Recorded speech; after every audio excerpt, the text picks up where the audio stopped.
Què és el raonament moral? El raonament moral és una habilitat que desenvolupem al llarg de la nostra vida. Aquest desenvolupament ve marcat per la influència de diversos factors, com són l'edat, el sexe, el desenvolupament cerebral, la genètica, les relacions personals i entre altres factors com la percepció o les atribucions. Al llarg de la història de l'estudi de la moralitat hem trobat diferents perspectives. Darwin considera que la moralitat és el producte entre la composició filogenètica i el mecanisme bàsic de cohesió social. La perspectiva teològica, que es centra en els aspectes socials i les necessitats, donant-li gran importància al component biològic del raonament moral. Piaget vincula l'evolució del raonament moral amb la seva noció d'estadis. L'últim estadi és on es desenvolupa la realització d'inferències inductives i deductives, el que afavoreix a l'assoliment del control de la pròpia conducta. Kohlberg combina filosofia amb psicologia per explicar els aspectes relacionats amb la moralitat i el seu respectiu desenvolupament. Tracta d'augmentar la consciència del raonament moral en un mateix i en la resta. Hoffman planteja que el desenvolupament moral es produeix de manera similar al desenvolupament de la cognició social. Actualment, els models explicatius que trobem plantegen la cooperació entre els processos de cognició, intuïció i emoció per explicar el raonament moral.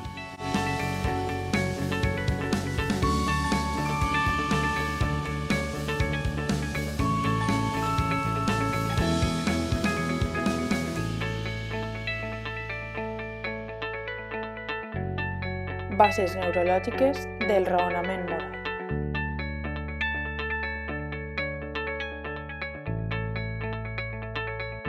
Teoria de l'ètica triuna. Combina aspectes tant de la psicologia moral, coneixements neurobiològics i de la neurociència afectiva. Explica les diferències individuals en el funcionament moral plantejant 3 motivacions ètiques, partint de l'estructura cerebral de MacLean. A la formació reptiliana, en la base del cervell anterior, trobem l'ètica de la seguretat, basada en els instints de supervivència, autoperseveració i cobriment de necessitats immediates. La segona formació és l'anomenat cervell paleomamífer, on es troba el sistema límbic i altres estructures relacionades. En aquesta es troba l'ètica de la connexió, relacionada directament amb l'establiment de llaços socials o intercanvis emocionals. Per últim, en el cervell neomamífer, situat al neocòrtex i a les estructures del tàlem connectades a aquest, trobem l'ètica de la imaginació, que suposa el lloc de residència de les funcions executives. Un equilibri entre les 3 ètiques suposarà el desenvolupament moral òptim. Per altra banda, parlarem del desenvolupament cerebral individual, la teoria de la ment i la influència que tenen les emocions. Trobem molts estudis que analitzen el grau de maduració del raonament moral en funció de l'edat per mostrar les diferències del desenvolupament del cervell. En el cas de la teoria de la ment, és l'habilitat que posseeixen els individus per a comprendre i predir la conducta, intencions i creences de la resta de persones, el que implica una gran habilitat cognitiva per a reconèixer l'estat mental de l'altre. El valor de les emocions apareix a l'hora de portar a terme determinades eleccions conductuals o cognitives i altres aspectes com l'empatia o el judici moral. Judicis utilitaris. Es tracta de judicis en què el subjecte decideix causar dany o posar en perill la vida d'altres persones o, pel contrari, salvar a un grup més gran. Quan el subjecte es troba front a aquests judicis, s'activaran unes estructures o altres en funció del tipus de decisió. Si actua, la seva decisió serà utilitària. En aquest moment trobarem una major activació en àrees com l'escorça prefrontal ventrolateral o l'escorça orbitrofrontal. Si per el contrari escull no fer l'acció, es tractaria d'una decisió deontològica. En situacions on es poden salvar vides, haurà una major activació en el putamen, l'ínsula dorsal posterior esquerra i escorça cingulada posterior, entre altres. Aquests tipus de judicis són els que major interès han suscitat al llarg dels diversos estudis portats a terme. Dilemes morals. En trobem de 2 tipus, amb una major càrrega emocional, els dilemes morals personals, que compten amb 3 requisits. Almenys un participant en la situació ha de tindre la intenció de causar dany corporal físic. La intenció de danyar ha d'estar dirigida cap a una o diverses persones, i la intenció de danyar ha de ser executada de forma directa i no com la conseqüència d'una amenaça ja existent. I dilemes morals impersonals. Aquests només satisfan un o dos requisits anomenats anteriorment. Dilema moral. Un tranvía descontrolado se dirige hacia 5 personas. El sujeto se sitúa en un puente sobre la vía y podría detener el paso del tren lanzando un gran peso delante del mismo. Mientras esto sucede, al lado del sujeto solo se halla un hombre muy gordo. De este modo, la única manera de parar el tren es empujar al hombre gordo desde el puente hacia la vía, acabando con su vida para salvar otras 5. Imagínese que está usted paseando cerca de la vía del tren. De repente se da cuenta de que la locomotora que se aproxima está fuera de control. A cierta distancia ve que hay 5 personas cruzando la vía y si el tren sigue su trayectoria las atropellará. Pero no todo está perdido. A su lado tiene un interruptor que desviará el tren hacia otra vía donde solo hay una persona. Tiene que decidir rápidamente si pulsa el interruptor y evitar que el tren mate a las 5 personas, sacrificando a la persona que se encuentra en la otra vía. O no activa el interruptor, dejando que los 5 mueran. ¿Considera que es moralmente permisible activar el interruptor?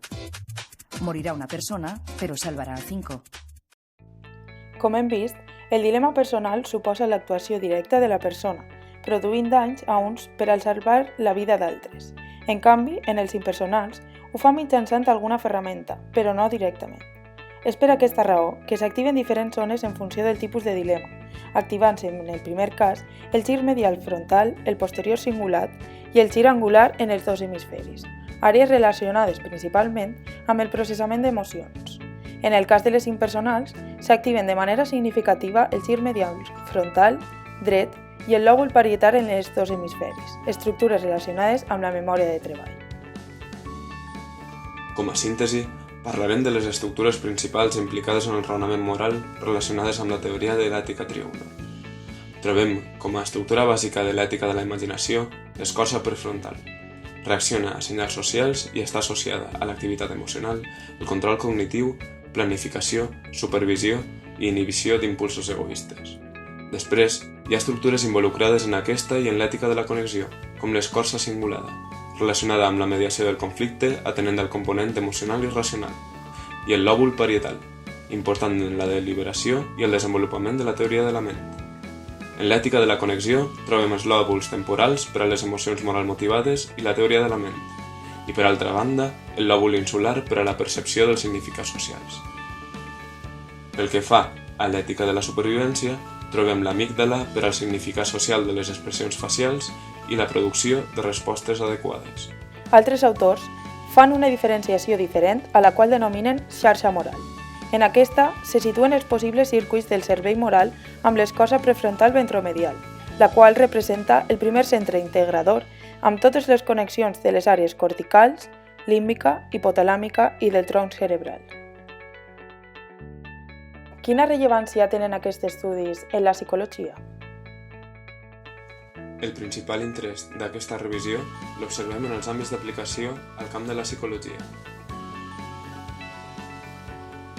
En la psicologia de l'educació es pot crear un programa d'educació moral adequada on s'orienti als subjectes escolaritzats cap a valors cooperatius i d'ajuda mútua. En l'àmbit de la psicologia forense pot ajudar a explicar certs comportaments criminals i a la producció de programes de rehabilitació. Es poden emprar tècniques en la psicologia del treball per a fer elecció de personal en llocs que suposen situacions de perill per als propis treballadors o altres. Pel que fa a la comunicació pública, encara que els estudis no són suficients, podria ser utilitzat per analitzar la indiferència davant violacions morals. Per últim, trobem altra possibilitat d'aplicació en la neuropsicologia, destinada a individus amb desordres neurològics, psicopatològics o dèficits significatius de raonament moral. Des d'aquesta es podrien crear tasques de raonament moral que estimulen les àrees que intervenen en aquest procés. Nous estudis. Un dels reptes principals està representat pel descobriment de possibles substrats de base neuronal de la moralitat.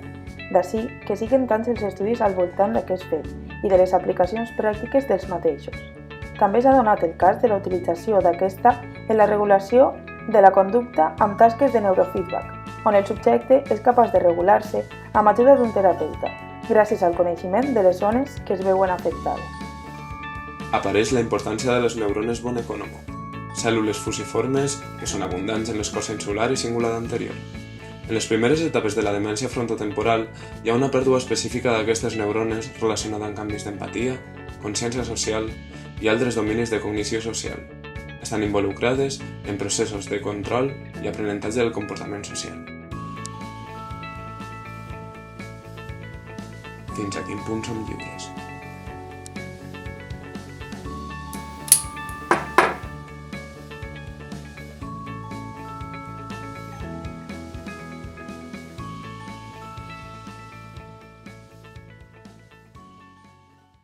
Ahora sabemos que el mundo opera de acuerdo con algunas leyes físicas fundamentales, y estas leyes gobiernan el comportamiento de cada objeto en todo el mundo. Ahora, estas leyes, por ser tan confiables, permiten avances tecnológicos increíbles. Pero, mírate, somos sistemas físicos, somos arreglos complejos de moléculas de carbón, en su mayor parte somos agua. Nuestro comportamiento no será una excepción a estas leyes físicas básicas. Estas leyes físicas básicas gobiernan todo y no hay lugar para la libertad. Solo puedes ser responsable, puedes ser culpable o puedes ser admirado y respetado por cosas que has hecho por tu propia voluntad. Parece que todas tus decisiones son una charada. Piensa cómo sucede. Hay algo de actividad eléctrica en tu cerebro. Tus neuronas se encienden, envían una señal a tu sistema nervioso. Pasa por tus músculos y estos se contraen. Podrías estirar el brazo. Parece ser un acto libre de tu parte, pero cada uno de ellos, cada parte de este proceso, es gobernado por la ley física, química, eléctrica y demás. Nos creemos especiales, con un tipo de dignidad especial, pero está amenazada, realmente desafiada por esta imagen.